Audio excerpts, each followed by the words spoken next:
nosso palestrante de hoje, professor Patrick Marcelin, vai nos falar, vai nos brindar sobre a palestra 55 anos de hepatite B, rumo à cura. O professor Marcelin é por de todos nós conhecido. Ele é professor de hepatologia na Universidade de Paris. Ele é chefe da unidade de pesquisa em hepatites virais no Hospital Bujon, em Clichy, também. Fez a sua residência em medicina interna e gastrohepatologia no Hospital, no Assistance Publique Hôpital de Paris. E fez fellow em imunologia no Colégio de Physicians e Surgeons na Universidade de Colômbia. E também o seu PhD em virologia no Instituto Pasteur. Então, professor Marcelin, é uma grande honra tê-lo aqui conosco para fazer essa revisitação 55 anos depois da descoberta do vírus de hepatite B e o que nós temos aí no futuro próximo com a chegada definitivamente da cura da hepatite B. Professor Marcelin. Thank you very much.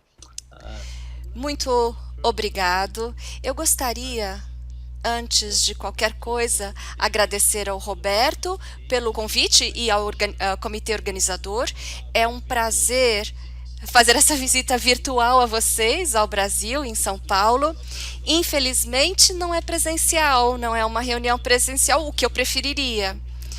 Preferiria muito ver vocês presencialmente, mas é a maneira como podemos ter uma oportunidade de falar neste momento sobre a hepatite B. Então, muito obrigado pelo convite.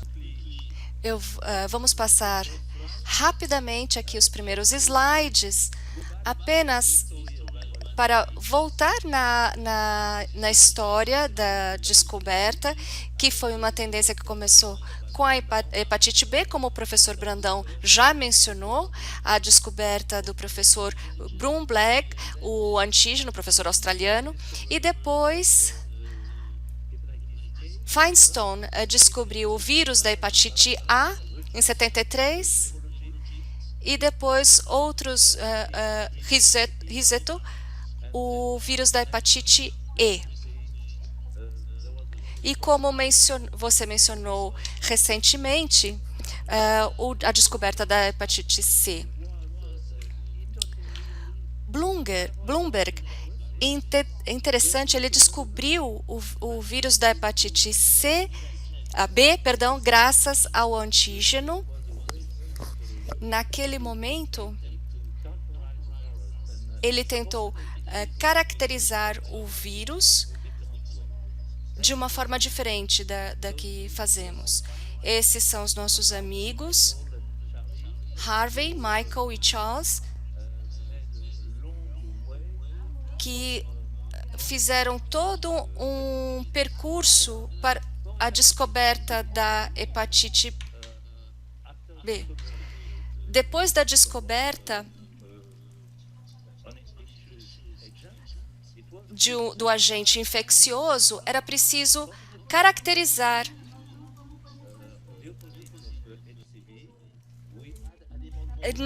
e para isso precisávamos, para estudar o ciclo de reprodução do vírus, precisávamos de modelos animais. Isso permitiu caracterizar e sequenciar o genoma do HBV, que é um vírus estranho. Ele é um DNA de dupla hélice circular e que tem uma propriedade especial. Ele polimeriza a pré-transcriptase, uma função de transcriptase, que torna possível a integração de parte do genoma viral no genoma humano, no DNA humano. Isso é algo que é realmente muito desafiador para tratamentos futuros. Se olharmos quantas partículas de hepatite B temos no sangue, há uma quantidade enorme. Essa é a história natural da hepatite B crônica. Como vocês sabem, há uma primeira fase de imunotolerância, que é uma fase de alta replicação e de genoma do vírus da hepatite B. e pouca atividade inflamatória no fígado, com a ALT quase normal ou normal. E na segunda fase, nós vemos uma queda da carga viral e um aumento da inflamação, e depois nós vemos uma hepatite, um bloqueio do antígeno HBeAg. E o que é importante nisso? Algumas pessoas acreditam que há um carreamento inativo nos pacientes, e na verdade, em camundongos, bom, apenas dizer que a perda do antígeno HBsAg pode ser espontânea. O que isso está fazendo, o que o tratamento de hoje faz é suprimir e estimular a resposta imune, isso é feito através do interferon, para acelerar a evolução, a história natural, a evolução para um estágio de carreador inativo, e a perda, felizmente, na maioria dos pacientes, a perda desses antígenos.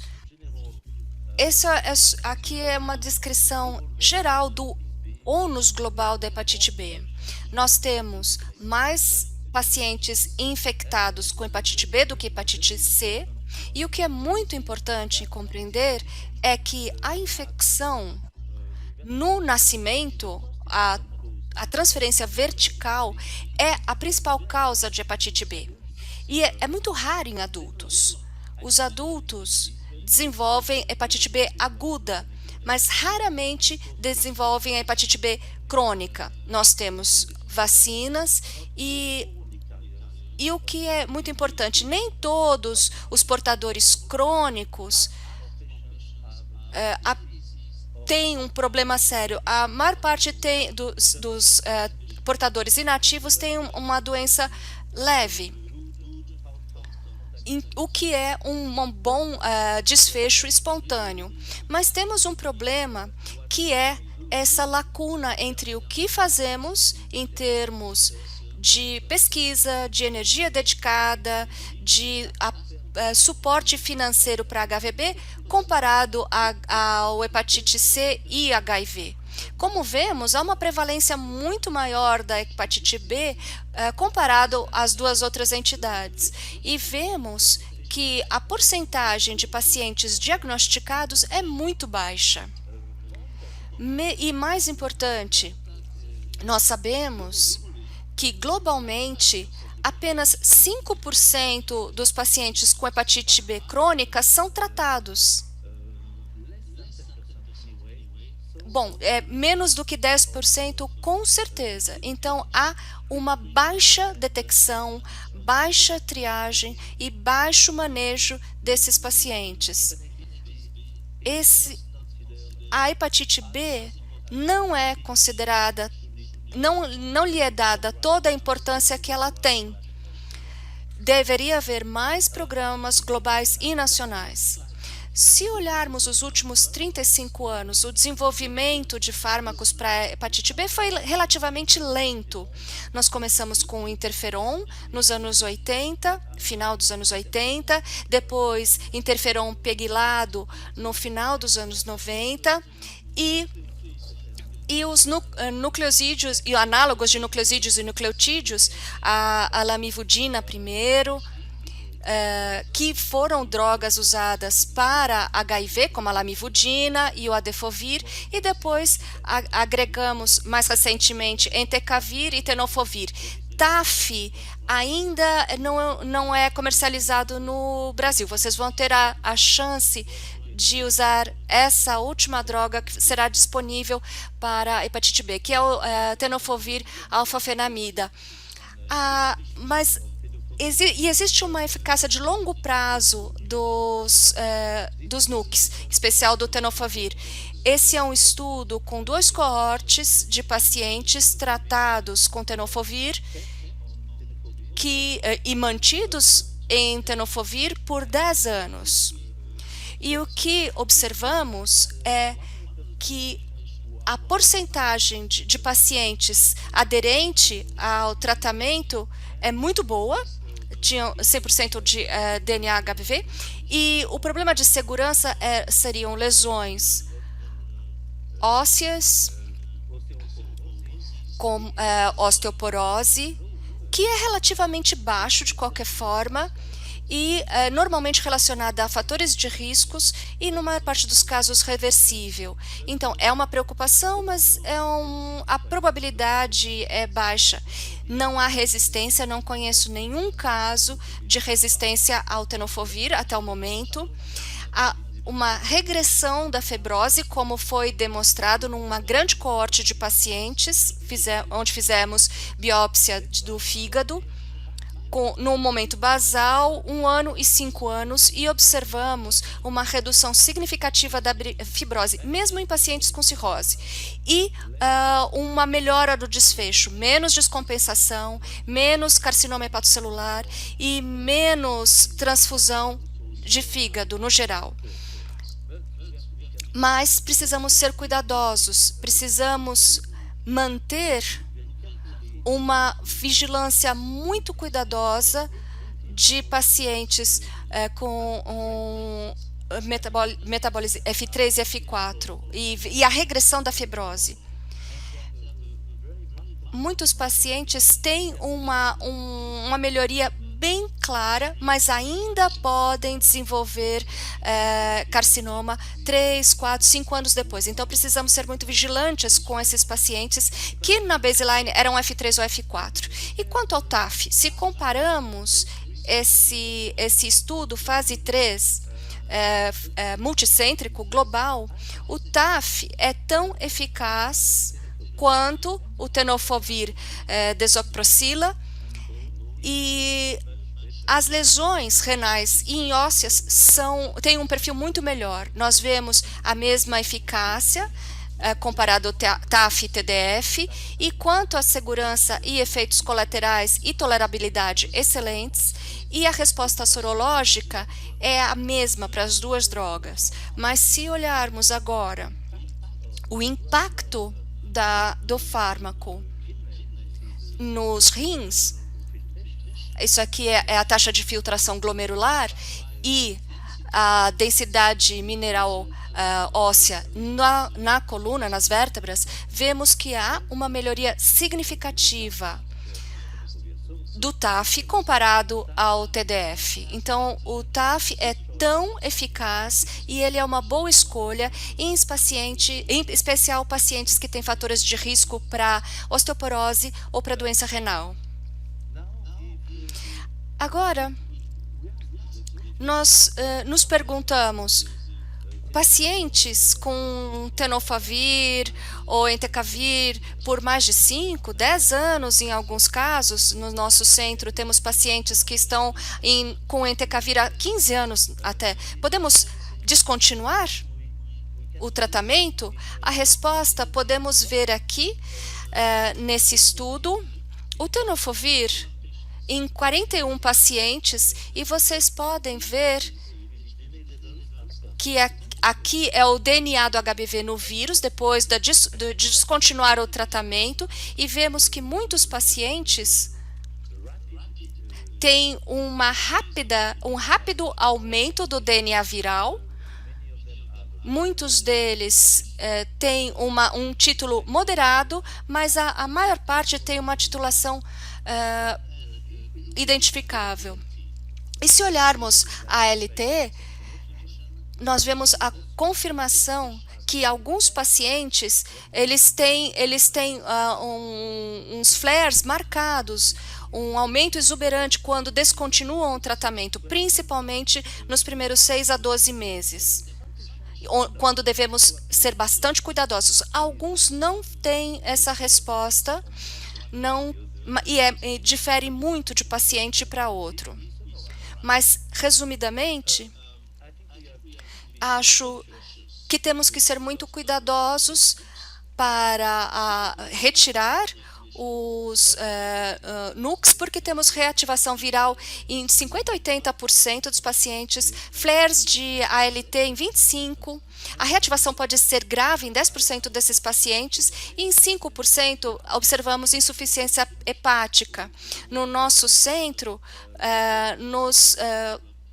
nos confrontamos com esse desenvolvimento espontâneo. Alguns pacientes descontinuaram espontaneamente e terminaram desenvolvendo insuficiência hepática. Então, devemos ser cuidadosos. Não é só em pacientes F4, F3, F4. Pacientes mesmo com uma fibrose leve, podemos observar essa piora.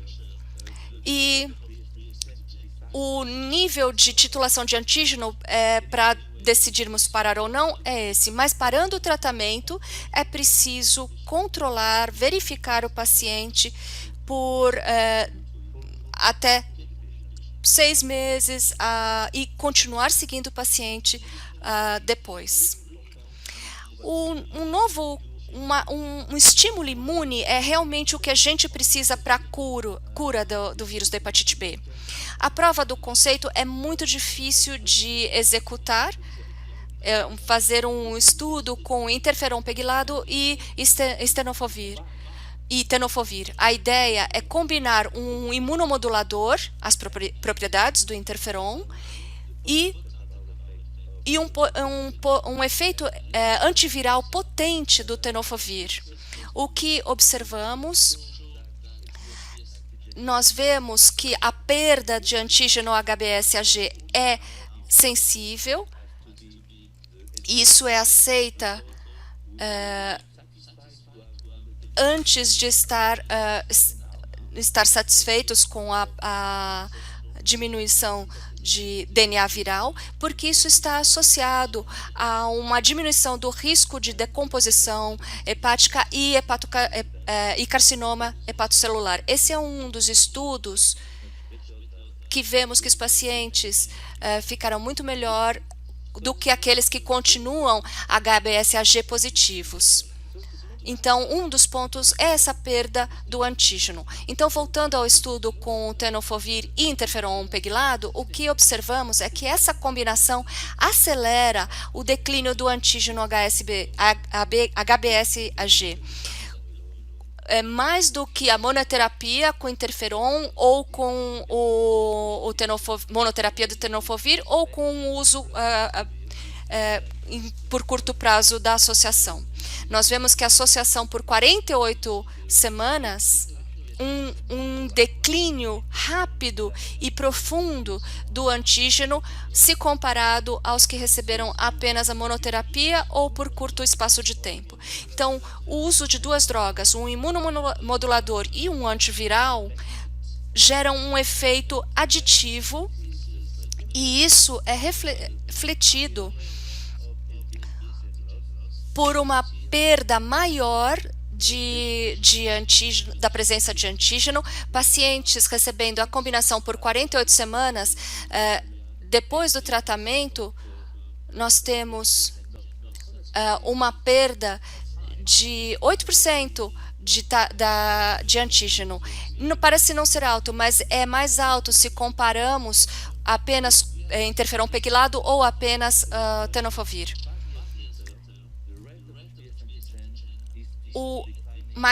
E vemos que depois ela continua caindo, a taxa de perda do antígeno continua nesse subgrupo de paciente e provavelmente 20% dos pacientes perdem os antígenos. Então, eu acho que por enquanto tratamos por pouco tempo, talvez um tratamento mais longo seria benéfico. Então, esse é um conceito de que fármaco sozinho não é suficiente. Temos vários disponíveis e devemos combinar drogas e buscar novas. O que aprendemos nos últimos 10 anos e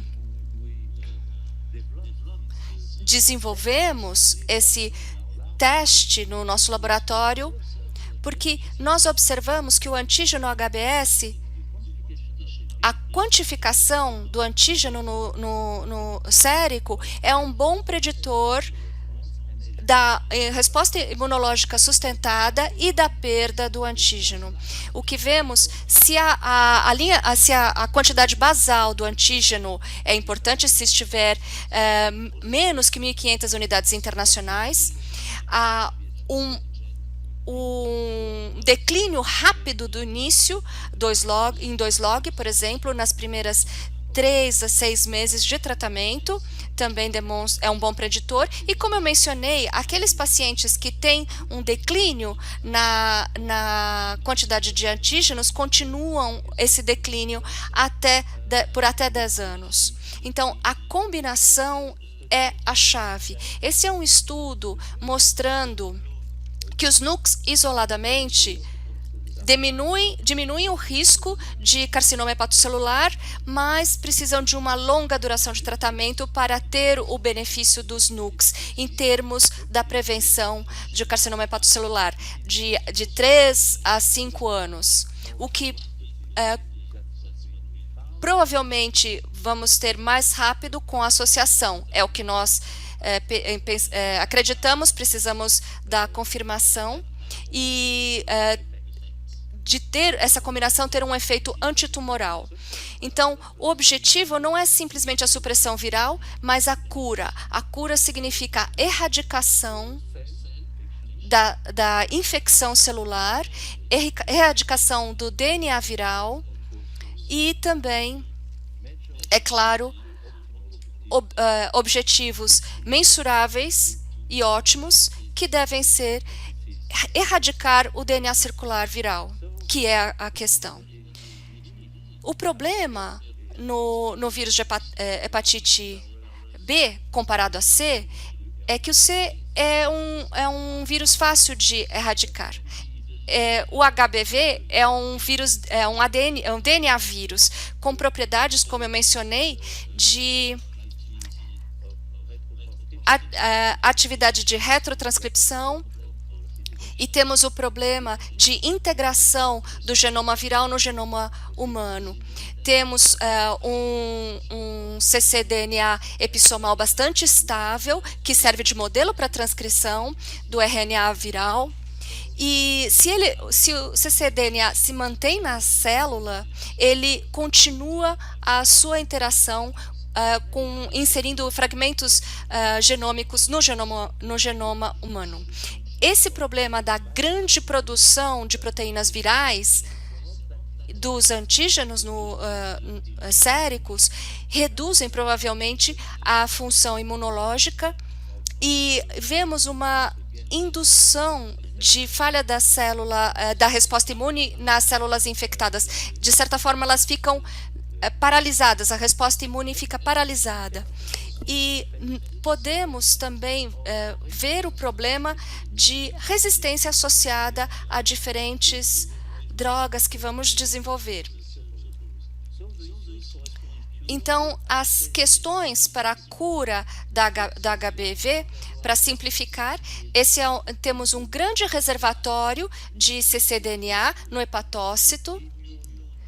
Ele gera uma resposta imune insuficiente com uma disfunção da resposta da célula T, responsável pela destruição das células defectivas, e também temos uma resposta da célula B insuficiente, ou seja, uma resposta de produção de anticorpos insuficiente. Então, nós temos que achar uma forma de parar a replicação, mas também uma forma que favoreça a resposta imune se quisermos erradicar o vírus. Então, as estratégias para destruição ou para bloqueio do cccDNA devem ser ativando a resposta imune, e eu vou mostrar alguns dados preliminares para isso. Então, para resumir, os alvos para a erradicação de HBV, nós temos várias possibilidades. Nós podemos atacar o antígeno HBs ou o DNA viral integrado, a proteína HBx, que são proteínas interferir na entrada viral, que provavelmente é um bom método, um bom mecanismo. Também fazer uma regulação, uma modificação da regulação do cccDNA, bloquear o RNA viral, promover uma resposta imune, utilizar imunomoduladores que inibem a síntese proteica, e eu acho que para isso precisamos 2 ou 3 moduladores também da formação do capsídeo. Esses são os compostos que estão no desenvolvimento para a hepatite B hoje. Aqui é uma lista grande, vocês podem ver aqui que essas drogas silenciam o RNA, essas primeiras. Outras são inibidores de entrada, outros inibidores do capsídeo, de formação do capsídeo, que parecem funcionar muito bem nos estudos preliminares. Nós podemos inibir o antígeno HBS e também ter drogas que inibem as proteínas virais. Então, diferentes alvos, várias drogas, muitas em fase 1, fase 2, a maior parte em fase 1, poucas em fase 2, nenhuma fase 3 até o momento. Então, precisamos ainda um longo tempo até ter realmente uma boa ideia da segurança e eficácia desses fármacos. Podemos ver aqui, essa é uma droga bastante interessante. Ela está na fase 2A e mostra um declínio de HBV. Vocês podem ver que você pode usar em diferentes regimes, diferentes escalas, para o ataque do DNA de HBV, é um candidato. E esse aqui, um inibidor de RNA, que é uma outra abordagem. Podemos ter também um declínio do DNA com essas drogas, apesar de modesto, não muito potente, mas pode ser interessante em combinação. Mas isso não é tudo. Nós temos essa outra droga que também tem como alvo o RNA, com uma diminuição do DNA viral e também do antígeno HBS. Essas drogas estão ainda em dados preliminares, mostram algum efeito, mas não tão marcado. É modesto se comparado aos NUCs e ao interferon, mas são mecanismos de ação diferentes que podem ser interessantes de ser usados em combinação. Esse aqui é um estudo de TLR7 agonista. Vários dos marcadores são influenciados pela administração dessa droga. Isso é provavelmente uma droga que tem um bom papel, e vamos ver mais resultados desses medicamentos no próximo mês na AASLD. Mas não temos ainda uma ideia completa da segurança da administração no longo prazo dessas drogas, em especial em combinação. Então, a combinação, tratamentos combinados vão ser a chave, todos concordam com isso, que atuem em vários passos da replicação do vírus que podem ser atacados. Existem alvos diferentes para drogas diferentes que têm alvos específicos, todos no ciclo de replicação do HBV, mas a segurança desses fármacos e a segurança de potencial combinações ainda são desafiadoras. Se considerarmos que hoje temos drogas extremamente bem toleradas, como o tenofovir ou o entecavir, que não curam a hepatite B, mas fazem uma supressão viral suficiente para ter uma remissão da doença e parar a atividade da doença, que é uma doença fibrótica e uma fibrose de longa duração. Então, temos medicamentos fáceis de serem tomados, e tem sido difícil achar uma combinação que compitam com para uma erradicação. Vários grupos estão estudando isso. Eu acho que vai levar um tempo. A maior parte dos estudos ainda estão em fase 1. e alguns poucos em fase 2, então ainda vai levar um bom tempo. Do meu ponto de vista, e já por muitos anos, eu acho que nós precisamos de uma terapia tripla. Um NUC, um imunomodulador bem tolerado, o interferon pegilado é um bom, mas não é o único, é claro, e provavelmente, essa é a minha opinião, uma das melhores maneiras de parar a replicação viral e melhorar a resposta imune é através de inibidores de proteína do capsídeo ou inibidores do antígeno de superfície. Então, para concluir, eu acho que podemos ficar otimistas, mas realistas. O meu sentimento é que a cura ainda vai demorar bastante, muito mais que a hepatite C, porque os mecanismos desse vírus são extremamente complexos e sabemos que usar combinação e avaliar combinações muitas vezes leva muito mais tempo. Então, acho que podemos dizer a nossos pacientes que podemos ficar relativamente otimistas. Nós que acreditamos que drogas para cura completa e erradicação do DNA de HBV das células vai levar mais uns 10 anos. Obrigado.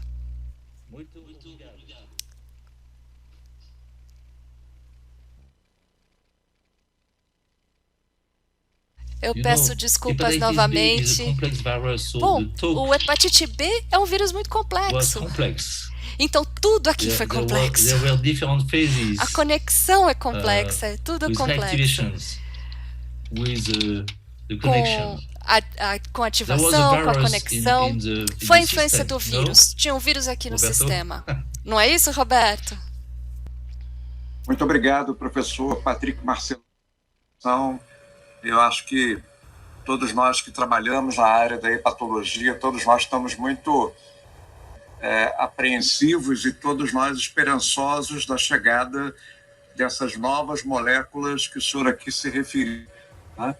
Acho que o mais importante é que nós passemos do conceito apenas da supressão da replicação viral, que é o que nós temos hoje, e é uma coisa que já é muito importante, como o senhor se referiu, mas o que todos nós, como médicos e hepatologistas, de ter seria a cura, né? A cura completa.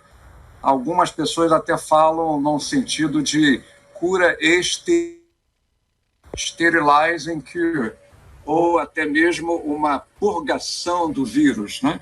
Ou seja, a inibição do cccDNA, do complexo de moléculas de DNA que estão lá no interior do genoma do vírus e no genoma da própria célula do hospedeiro. Eu acho que esse é o grande objetivo que todos nós estamos a procurar, a tentar encontrar, que é exatamente a cura absoluta, a cura definitiva, a erradicação. Mas, como o senhor mesmo mencionou, estamos ainda numa fase ainda muito inicial. Vários compostos, como o senhor apresentou, ainda na fase 1, uma fase pré-clínica, né? E eu queria apenas, se Roberto me permitisse, perguntar, desses compostos que o senhor mencionou, talvez o que esteja mais avançado em termos de evolução e de conhecimento são os inibidores de entrada do vírus da hepatite B. E o professor Wedemeyer, da Alemanha, tem apresentado resultados muito interessantes com o Mircludex, que é um inibidor de entrada do vírus da hepatite B. Então, eu queria ouvir a sua opinião sobre inibidores do cccDNA, se existe algum que, na sua opinião, esteja mais avançado, e qual a sua impressão sobre o Mircludex, que eu acho que é uma droga praticamente finalizando, já tem até nome, né? Que é o Burlevirtide, que é uma droga inibidora de entrada do vírus. Qual é a sua opinião sobre isso? Yes. First, bom, Em primeiro lugar, para o Mercludex, eu acho que essa droga, o mecanismo de ação é muito interessante e já demonstrou uma boa eficácia no vírus Delta e podemos considerar esse tipo de droga também, mas a combinação de tratamentos é o ideal. Então, eu acho que é um bom alvo, um bom mecanismo de ação para ser parte da combinação. Provavelmente não é suficiente para alcançar a cura, porque a gente precisa evitar a infecção de uma célula para outra, mas é preciso também ter a restrição das células já infectadas. Em termos de drogas para cccDNA, eu tenho que dizer que eu sou um pouco cético, porque eu acho que antes seria extremamente difícil ter drogas que fossem eficazes no bloqueio ou diminuindo o mecanismo do cccDNA como modelo, como template para a produção de transcriptase. É muito complexo. O cccDNA é o núcleo do hepatovírus, do hepatitis vírus. E tem um risco muito grande de ter complicações aqui. Talvez complicações inesperadas. Essas drogas são muito sofisticadas, na verdade, e muito difíceis de serem produzidas, para que sejam seguras, porque segurança sempre em primeiro lugar, eficácia em segundo lugar. E quando você tem um paciente tratado com qualquer droga, especialmente com NUC e interferon, a combinação, que permite a destruição, que acelera a destruição de hepatócitos infectados, bloqueando a infecção e os receptores de entrada, isso talvez seja suficiente. Em lugar de bloquear o cccDNA ou de destruí-lo, acho que é mais simples destruir as células infectadas. E provavelmente seria mais seguro também. O meu ponto de vista é que nós deveríamos usar os mecanismos naturais de inibição viral que observamos na hepatite B aguda. Quase todos os adultos imunocompetentes com a hepatite B aguda eliminam o vírus, provavelmente erradicam, talvez haja algum DNA em algum lugar, algum fragmento, mas não tem impacto em termos de desfechos para esse paciente.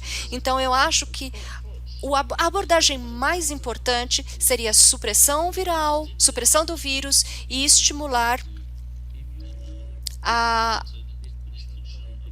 destruição imunomediada das células infectadas. Essa seria a forma natural de solucionar.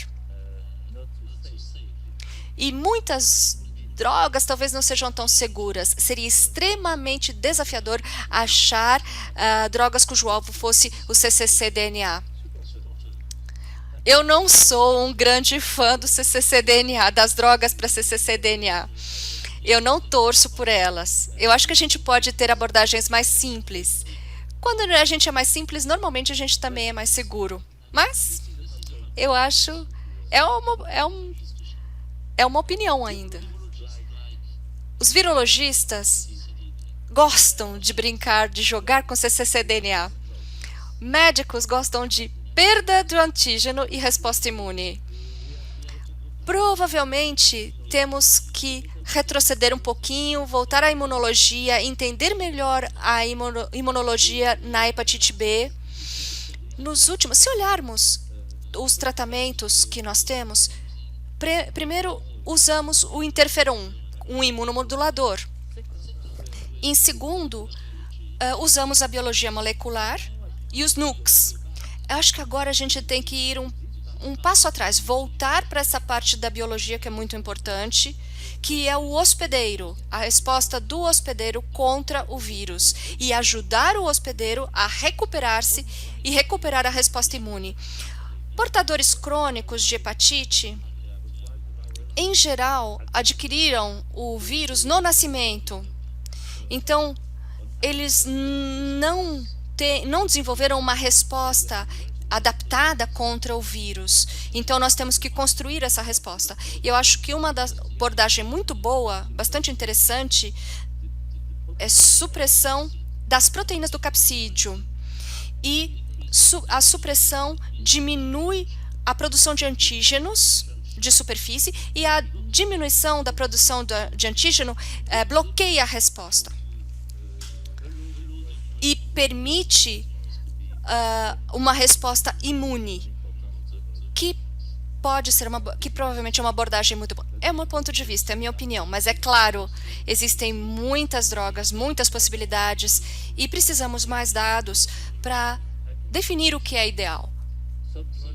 Algumas drogas eu acho que vamos perder, apenas algumas poucas vão resistir aos estudos fase 2.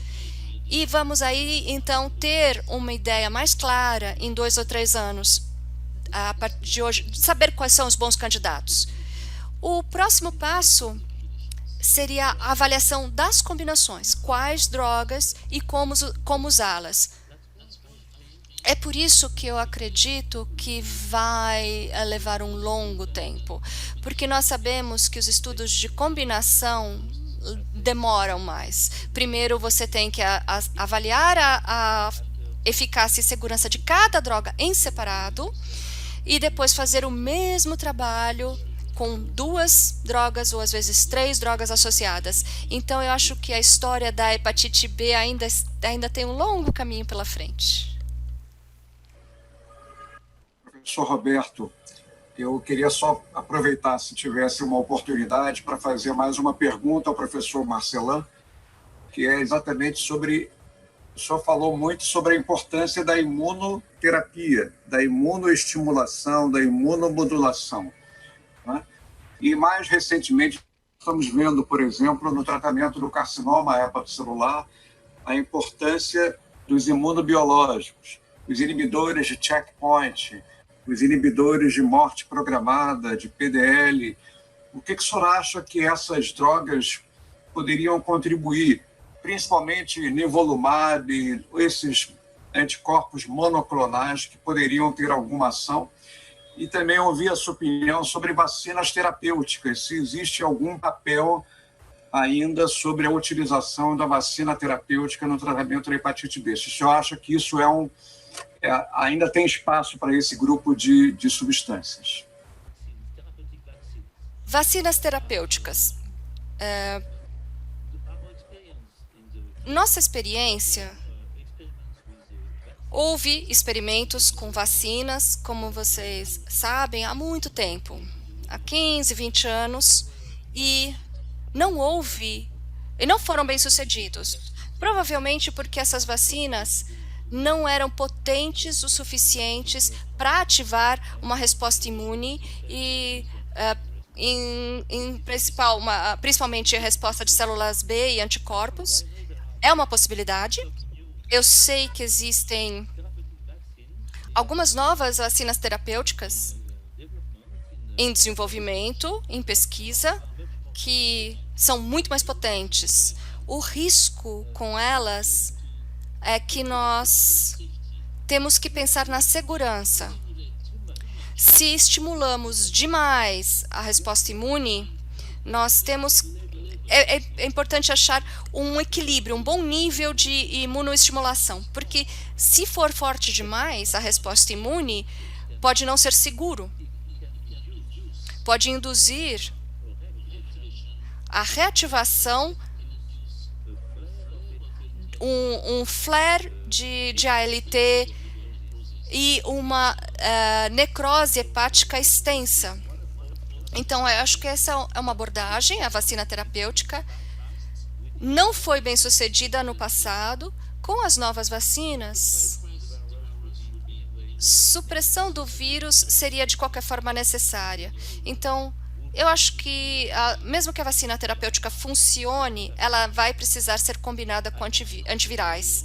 Eu não acho que sozinhas elas fazem o trabalho. Muito bem, professor Roberto, eu passo a palavra de volta para o presidente para que ele possa encerrar essa sessão tão brilhante. Agradecer mais uma vez ao professor Marcelin pelo privilégio da sua presença aqui. Roberto. Bem, muito obrigado, professor Marcelin. Merci beaucoup. Muito obrigado, professor. Grande honra tê-lo aqui conosco. Também não poderíamos ter melhor forma de encerrar esse primeiro dia do terceiro Congresso Paulista de Fígado, com as ilustres presenças tanto do professor Marcelin, alguém que contribuiu tanto para a história do tratamento da hepatite B, nos brindar com essa revisão excelente sobre o tratamento dessa doença tão complexa, e sendo apresentado pelo nosso presidente da Sociedade Brasileira de Hepatologia. É uma enorme honra tê-los aqui inaugurando esse primeiro dia do nosso terceiro Congresso Paulista de Fígado. Então, mais uma vez, muito obrigado a todos pela presença e esperamos reencontrá-los amanhã a partir das 8 da manhã. Muito obrigado.